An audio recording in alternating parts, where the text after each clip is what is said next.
Moon in conjuncting Uranus and Taurus. So, like I said, we're gonna have a misunderstanding on how to gain emotional comfortability towards what we need to change and what we need to start to gain foundation in and stuff like that. Because for the most part, we might feel like we haven't experienced what we need to experience in order to even have that starting point or that passion of what we're going to be changing and how we're going to have this new way of materializing and manifesting and stuff like that. So with this in conjunction, it's going to make us feel uncomfortable with the changes that's going on, especially when it comes to it's getting ready to be voting season and all this other stuff and these peer pressures and what you're going to do now and how you're going to go about doing it. All these are just fart clouds of you feeling uncomfortable based upon this alignment, Moon conjuncting Uranus and Taurus. Then we got Moon trine Chiron and Aries. We are going to have this gift to be able to make emotional mistakes. So you might feel like you already making a mistake based upon what you're emotionally connected to. Don't believe that. You're just going to be washed up under the current and prevent yourself from expressing a passion or motivation and desire. So that's a test also. But then we got this grand fire trine with Moon, Mars, and Chiron. So this is going to be the gift of reacting to our passions via mistake. So we're going to think our passions is in the area of figuring out where we went wrong at. And this could be like you carrying baggage. So you have to be careful of that too, because you might think, for an example, right? You might, let's say you planted bad seeds and you're not experiencing, so you're unfulfilled to a certain degree, or you might be fulfilled to a certain degree or whatever like that, right? And let's say that you have done something based on your passions, motivations, and your desires, and now you probably maybe experiencing a tower moment, or you may experience it not taking off the way you wanted to take off. It may not necessarily be bad. It's just not, you're not experiencing where you wanted to be at. Now you may look in there and find mistakes via people, places, and things. However the case, you may be correlating this, right? You may be finding certain things that you look at and might call it a mistake, and you might change and adjust that and be like, oh, I'm gonna do this time and this, that, and third. And then you might be taking these things as, okay, these are my new gifts now, by looking through the lens of your mistakes. And this could be wrong. This could be you prejudging circumstances, and you could be carrying baggages, diving too much down that line of reasoning and train of thought. But you could think that's justified, and it makes sense to actually go down that train of thought and line of reasoning right now, due to the fact of this grand trine, because you're not trying to have mistakes and you're still trying to do what you want to do.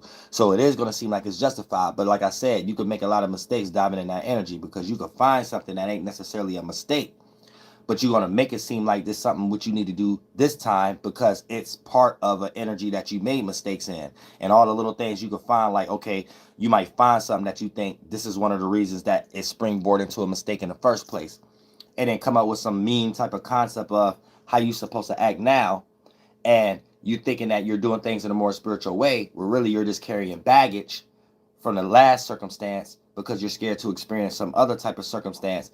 And you really need to know at the root of it all is you not even switching space. If you was to switch your intentions, you wouldn't even be paying attention to the same things, caring to protect yourself from the same kind of outcomes. You see what I'm saying? Because you're in a different field. It's almost like you're going to be playing football, then you're going to try to be spiritual, aka play basketball, but take all the baggage and experiences that you thought you did wrong in football and try to make it better while you playing basketball.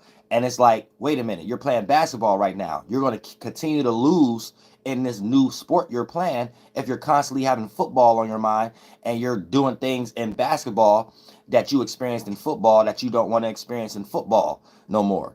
And you claim that if you do these things in basketball, you won't experience these things in basketball, and that you're gonna be carrying baggages because you're gonna be doing things to protect yourself in football that no longer you need to protect yourself in basketball. So this could block heart chakras, and this goes for male and females. If y'all could understand the analogy, you could, for an example, if it's football, you might try to protect yourself from being tackled, and then but you're playing basketball now. You're not getting tackled. So you could be blocking a shot, you could be shooting a jump shot, but you're scared to get tackled, and that's not even a sport. So you're not even in this new space you want to be in, and you're carrying baggage. So that's could be how this grand trying to play out a lot of times. You have to be careful that you're not pulling in from what you think is mistakes and think that these is things you need to utilize as forms of not making mistakes again. Some of these mistakes that you're calling mistakes are things you needed to experience anyway. You know what I'm saying? It's really not a mistake. It was just a learning lesson and stuff like that. Actually, without that experience, you actually would have been more debilitated and actually make what will be a mistake.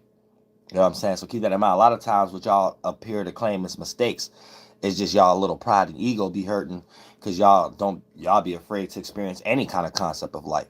So you got to be careful of that too. Mercury conjunct Uranus in Taurus.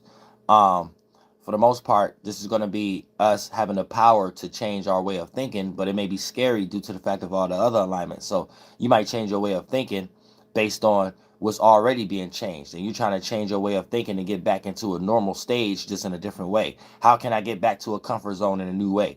You know what I'm saying? So it's almost like being in the same house trying to find a private another room. So when the dining room don't work no more, the living room, you're trying to find a living room, but you have to get out the whole house and go into a whole new, because that house might be built off of misery bricks. So you have to keep that in mind also. And you might be driving yourself nuts and not putting yourself out here in order to experience change, to have the right ideas on your mind, to have the right starting point. Also, Mercury sextile Neptune in Pisces. So this is going to be opportunities to be able to take our ideas and stabilize our dreams, imaginations, and our fantasies and stuff like that. So you want to make sure you ain't got too much delusions, because you could debilitize a delusion right now and then put yourself a whole bunch of steps back and be playing catch up with Neptune. Also, Venus going into Leo. So like I said, things gonna hit the fan.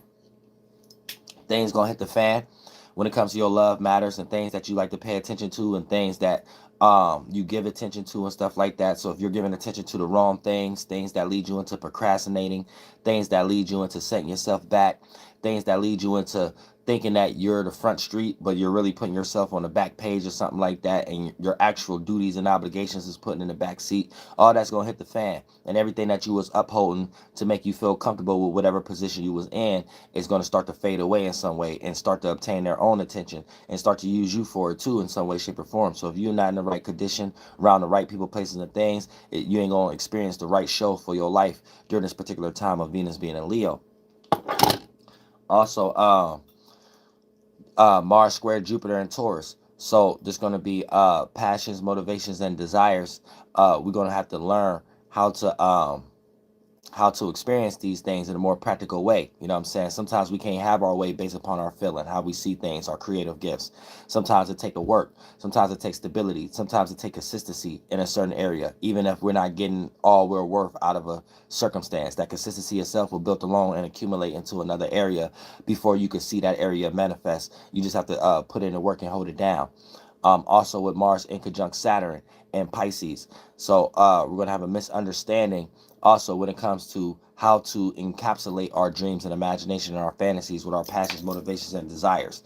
So right now you might get blinded into thinking that your passions, motivation, and desires is just to get a buck, or just to get help, or just to get a circumstance, or just to get your passions, motivation, and your desires, and then your dreams be back on the front seat in some way. And you know that could debilitate you if you're not in the right perspective, because you know it might put us in a good a better perspective due to the fact of this Saturn being in Pisces period. Sometimes the average individual is just automatically by default in a delusion a little bit based upon how they're getting their 1-2 together or materializing.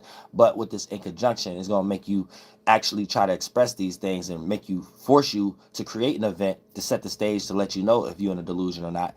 And therefore, you will be able to adjust yourself before you make too many mistakes. And hopefully, you're not doing that in a particular time of the full moon. Hopefully, you let your full moon pass over a little bit. You know what I'm saying? But yeah, I got to finish these readings. I'm going to chop it up with y'all for a little bit, though.